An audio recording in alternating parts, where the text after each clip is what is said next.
This is crazy because I am shooting this from my phone front camera. I don't know why, but my camera just decided to stop working. I literally just checked it upstairs. The coincidence is so crazy because I've actually not prepped for today's episode at all. I just wanted to talk to y'all authentically. Hey guys, welcome to a new episode of Renew. Today, what I want to discuss is the power of being authentic and the importance of authenticity, originality, and what it really means when people are like, be yourself. That is such a confusing statement because, to be honest, who else could you even be? It's out of your control to be anybody else. You can only be yourself, but what it means is to be so aligned with yourself in a way where you have so much self acceptance and also no fear of being judged when you're so authentically yourself. And I have experienced this on a personal level, and I've started to feel like I just feel like life gets so much better when you're just living and you're just being yourself. Sounds so silly, but to truly live authentically is so freeing and so liberating and so important, and it gets missed all the time. Oh my fucking god, this is so okay, in line with authenticity. So while I was coming down to shoot this episode, right, I was in the lift, okay, and I'm dressed like this, like I'm literally wearing like gym shorts and wearing this cute top because that's all you guys can see, and I want to be comfy in the car. And I'm wearing this cap, and I've done like very basic makeup. There's construction work going around in my building, so we have three lifts, but everybody can use any of those lifts, and I usually like that because some buildings have like this thing where all the help use another separate lift, which I feel like is very discriminatory for no good reason. But I do feel like when there's construction work going around and all these workers, I feel a little uncomfortable. I'll tell you why. Because I enter the lift, okay, and he looks at me, and first he's looking at the drink because it's green, okay. So understandably, he's like, "What the fuck is she drinking? Why is it green in color?" So I'm like, "Okay, cool, that's fine." I live on like a higher floor, so for like the whole duration of the lift, he's looking at me, and I'm looking at him, looking at me, but he doesn't care. Like he is still looking at me, and I'm just like, at least like try to look away. Like he look away for a second and then look back, and I'm like, I can notice you're doing that. Like, why are you doing that?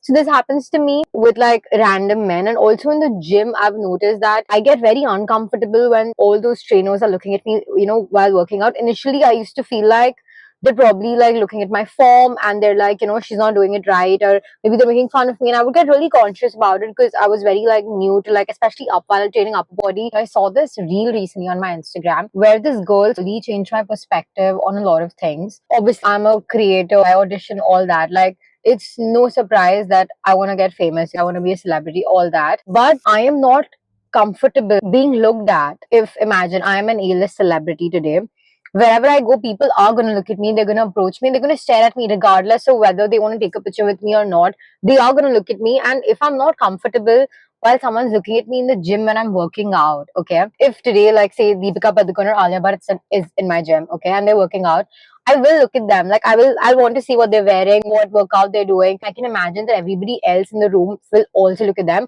and they, for some reason, are okay with it and they're comfortable with it.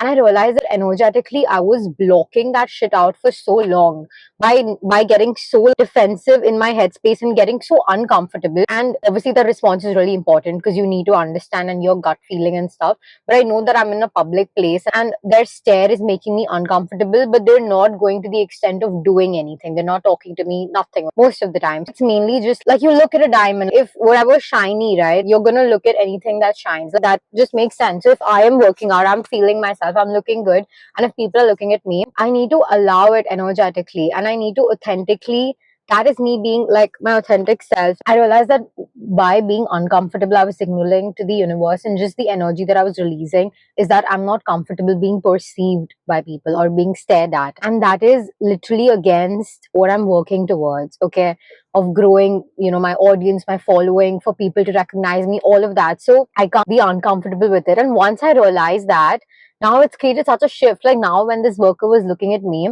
the thing is, it's important to be safe, but also I need to stand in my power that no, what will he do? What can he do? Like, even if he has the worst intentions, right?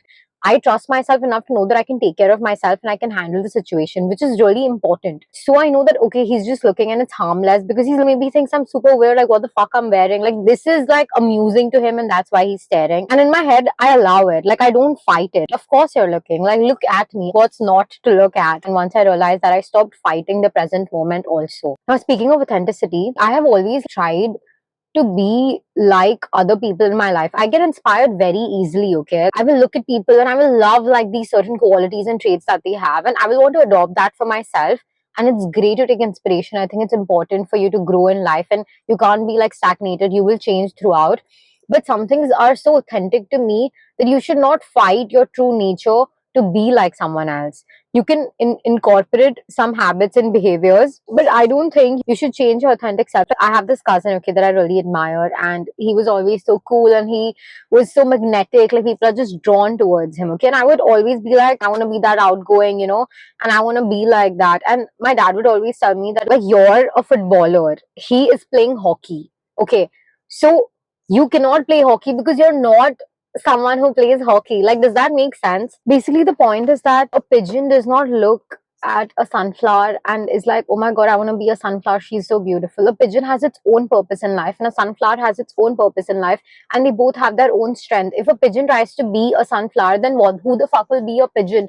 And that lack in this world is not necessary. Like, we're all so unique, and we're all also the part of the same source and creation. It's paradoxical, but it's beautiful. And just to allow yourself to be, because nobody needs a Rihanna 2.0, but the world needs a Ruhani 1.0. Like, if you try to be someone else, who the hell is going to be you? And why would you not? Like, there is nobody like you. There is literally nobody in this world who is like you. So why would you not just want to be yourself? Because you're an original, unique piece, and that is your USP, that is your voice, that is your strategy. I had like social anxiety, okay, while growing up. And if I would not live up to my expectations at like a party about the kind of conversations that I'm having, the people I'm talking to, all of that, I'd get so in my head that I'd come back and I would break down because the judgment of myself would not meet my expectation from myself. And I would always try to fight being like introverted. I still don't know if I identify as being introverted, because I love people also. Like, I love talking to people. I'm just very selective, and I am not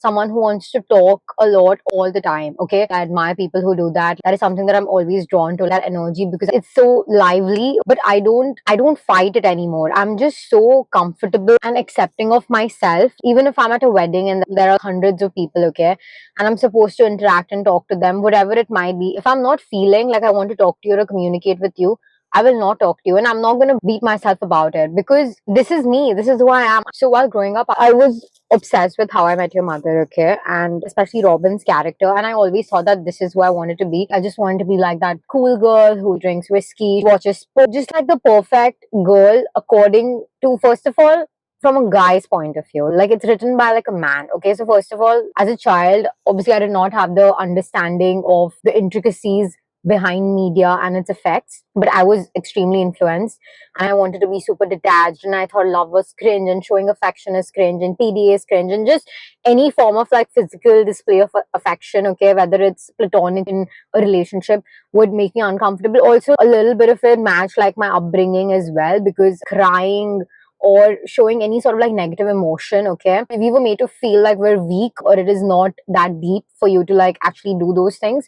And I understand where it's coming from. But I realized that I used to constantly fight inner truest nature of who I actually was, because of this perception that I wanted to be in the world. And I just wanted to be so in like my masculine energy, be like a hustler, this, that. And I feel like I still am those things. But I've just come to so much acceptance of the fact that I'm really soft. I've always so truly been in my feminine energy, and I have always tried to fight it. And now that it's cool, and now that I learned about it, and I was like, wait a minute, like, this is who I've always been. And I've been trying to be like this tough, badass, very outgoing, someone who dates a lot. That is not me at all. I'm much like softer, just in my receiving feminine energy. And I like being that. And now that I've realized that I'm like that, and I have so much acceptance, like, I'm not fighting it. I don't have to be anybody that I'm not, and that is so powerful. I was also at this point where I would think wanting gifts and attention on your birthday from your partner is like cringe, but in my heart, I'd always want it. And then I was like, why can't I just authentically accept who I am? This is who I am. What is there to judge? There is no right or wrong. Like, who is somebody else to tell me, no, this is not right, or this is the wrong way of being? Be so authentically you that unless you're committing a fucking crime, otherwise, just nobody else can tell you what is right or wrong for you, because it's for you. You have to live through it, you have to go through it. Why not be completely honest about it? And that also leads to like a secure attachment style and just better relationships, because you're not settling, you're not lying, you're not self-sabotaging, you're just being truly yourself. every time we're thinking about the reason why we're not able to be completely yourself or be authentic in everything that we do is because we regard somebody else's opinion of us as superior to our own opinion, or we have the fear of being judged and to be accepted by others. But you're not realizing that by being inauthentic, you are not accepting yourself and you're not truly honoring yourself. And if you're not respecting and doing truly that abides by you, how can you expect anybody else? Everybody else is just a reflection of you, which is a fact. I have literally seen people who think they're the shit and who are super magnetic. They're like that because in their heads they actually believe it, and that's why they attract it. I have seen this with multiple people. They are so content and satisfied with themselves, and that's why they just attract it. So don't try to fight anything in you. You are literally perfect. You are fucking perfect. You're perfect as you are. I'm gonna say it again. You are perfect, completely enough, and right as you are. You don't need to change anything about yourself. You don't need to do anything you don't want to do, especially for the acceptance of other people. Honestly, every time you do something for the acceptance of someone else, it might work temporarily. It does not get you far. Whether it's in the form of ass kissing or any, because you're trying to fit in. Humans, we love novelty. We love different shit. That's just how our programming. That's why we're attracted to people who are not of our like similar race, culture, whatever, because we like that exoticness in people. And that goes for your personality as well, because when you're truly yourself, when you don't need the approval of others, you're so magnetic. First of all, that is because it is so rare that it's a quality that is admired by so many people. You're not trying to fit in, and when you're yourself, you're obviously, because you're unique, nobody is like you, so you're going to stand out by default, and that makes you shine. And that is so paradoxical, but being authentic makes you famous and magnetic. It helps you with your manifestations and multiple other things. We're all different and we're all imperfect, and the imperfections are what makes each of us and our work interesting. We create pieces reflective of who we are, and if insecurity is part of who we are, then our work will have a greater degree of truth in it as a result. The making of art is not a competitive act. If you're not up to it, no one else can do it. Only you can. You're the only one with your voice, with your experiences. And I think you need to be grateful for that, because that's what makes you you. That is literally tailor made, custom made for you. Nobody else has it. And if you try to get what somebody else has, or if you're not showing gratitude for what you have in the present moment, which is horrible, okay? But then who's going to be you? Like, there is a spot in this world that only you can fill. And all you have to do, it's the easiest job in the world. You just have to be truly authentic and be yourself. Like, I realize that I'm like really sensitive, okay? I'm like comfortable being vulnerable and sharing my emotions with people, but I'm not very comfortable crying in front of people, especially with my family. And this was a major thing. Like, every time I would cry, I would go in my bathroom, I would lock myself, I would make sure nobody can hear me, and then I would cry. And now I'm like, even if I feel like crying, I don't care who's around me. I will do it, because that is me truly honoring myself. Like, why should I care what someone else is going to think of me? If they are judging me, it's coming from their insecurity, their limiting beliefs, their perception of the world. And it's okay. It's their opinion. It truly does not matter. And it does not define me. Exactly. I was not prepared for this episode. I was just getting this download from the universe where I don't know, I just feel this need to tell everybody in my the importance of being authentic, of being yourself, not trying to fit in, and just like shine, stand out, be you. And I hope this video was fun for you guys to watch. I will see you guys in the next one. Love you.